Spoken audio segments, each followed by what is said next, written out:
In this episode, we will unpack how you can increase your sales close rates by 70% in just 6 weeks. Welcome to Sales Growth Made Simple, the show helping 7 to 8 figure trade, construction and industry sales and business leaders finally end the stress of inconsistent sales by simplifying your sales systems so your team can close more deals and grow faster. I'm your host, Ben Wright, a leader who has been building businesses and sales teams just like you for the last 20 years. In this episode, we're going to profile one of our really successful customers and how they were able to grow their close rates by 70% in less than 6 weeks. And I think the important piece that we're going to really expand on in here is that they were then able to hold those increased close rates for the months that came after that period. So it wasn't simply a blip, but how one of our customers was able to grow their close rates really significantly through only 2 simple changes to their early sales process.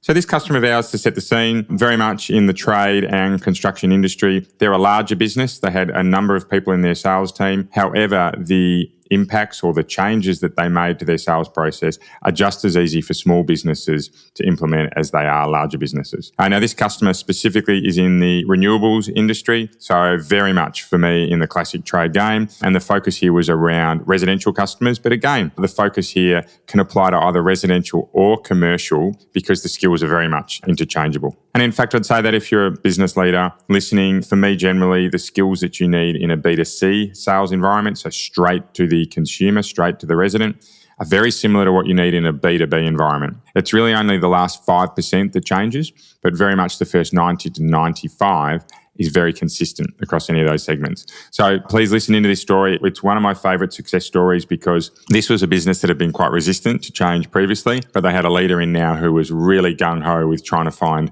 small marginal improvements or marginal gains, as we call them. And they were able to do so through a workshop that we had together with their team of about 16 or 18 salespeople in that meeting. So we were able to move a lot. And in particular, we were able to move the behaviors of 16 to 18 people through this session. Okay, so what did they do? Well, first of all, yes, their close rates increased by 70% in this 6-week period. So to define this, what I mean is that their close rates from where they were at, and they were reasonably low, they were around about the 10% mark, they were able to move them from 10% to about 17% across that 6-week period. So they didn't increase rates to 70% close, but they increased from where they were to where they finished up by that 70%. Now, what that meant was with the same number of leads, they were able to put 70% more sales through the door. Now, that is huge. The business was almost doubling without increasing their leads. So what did they do? And I don't want to dwell on that, but I wanted to be really clear that 70% growth was off their current baseline. And that if you are only moving by small percentages within a business, it can make huge differences to your top line and bottom line numbers. So first thing that this business did that was super impactful was that they returned inbound lead inquiries. If they couldn't answer them on the spot, they returned calls within 2 hours. Previous to this, they were a next day or they were an end of day return a call business. And all they did, super simple, was move from being an end of day or next day business to a maximum 2 hours. Of course, they aimed for faster than this. If a lead came in and it was a phone call, obviously they try to answer it on the spot. If it was a digital lead, email, a clicked form, whatever it may be, social media lead, they were then responding within 2 hours.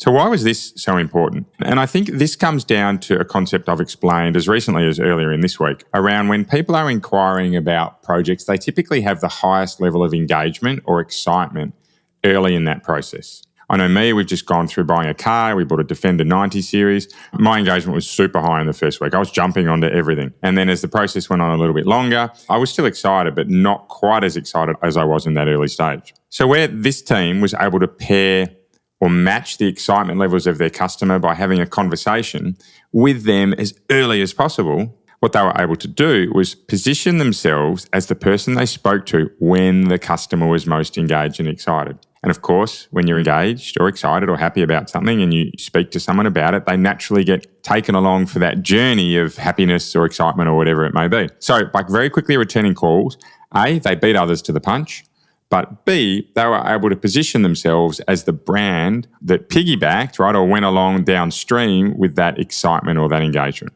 So that was number one. The second thing that they did was to reduce their outbound email load. And the most impactful piece here was that they had an autoresponder email that said, hey, thanks very much for your inquiry. We'll get back to you as soon as we can. So instead of that, they replaced that with the phone call piece. Now, very subtle difference here, but by removing the email autoresponder, they didn't reduce the customer's expectations as to how they'd get back to them. Yes, there's an argument that says it acknowledges the lead and it's great for the customer. However, because they were responding so quickly, it wasn't necessarily needed. All right, but they moved themselves away from a business communicating via email. And for some customers, receiving that email isn't necessarily motivating. Right, so they moved themselves away from that business that corresponded by email and had their first contact with the customer by email to having their first contact with the customer by phone. So that very first impression that they generated with the customer was through voice.